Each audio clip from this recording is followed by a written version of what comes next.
ரொம்ப நேரம் நீண்ட முயற்சிக்கு அப்புறம் நம்ம வந்து ஓமர் கிராஸ், அதாவது பறவை கிராஸை பிடிச்சிருக்கோம். கொஞ்ச நாளாகவே 2-3 புறாக்களை வந்து அடைய மாட்டேங்குது. என்னென்னு பார்த்தீங்கன்னா ஓமர் கிராஸு, அப்புறம் வந்து ஒரு முஸ்கி, அப்புறம் வந்து சாதா புறா. அப்போ எல்லா புறாவும் கூண்டு அடைஞ்சிருச்சு. இதை பற்றி ஏற்கனவே ஒரு வீடியோ பண்ணுவோம். நம்ம நாய் தான் இது வந்து கடிக்காது.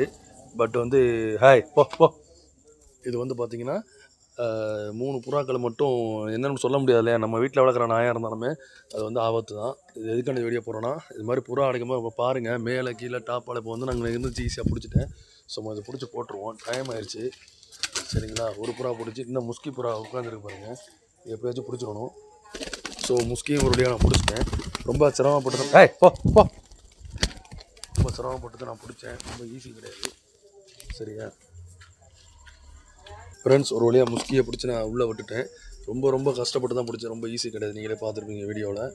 ஸோ இது மாதிரி யாராச்சும் புறா வளர்க்குறவங்க தயவு செஞ்சு இந்த மேலே மாடியில் வளர்த்தாலும் சரி கீழே வளர்த்தாலும் சரி ஒரு தடவை 1-2 வாட்டி நல்லா செக் பண்ணிக்கோங்க. பாருங்கள் நான் 6-5:30 மணிக்கெலாம் அடைஞ்சிரு. இப்போ மணி 8:30 போகுது. இன்னும் பாதி புறாக்கள் அடையலை.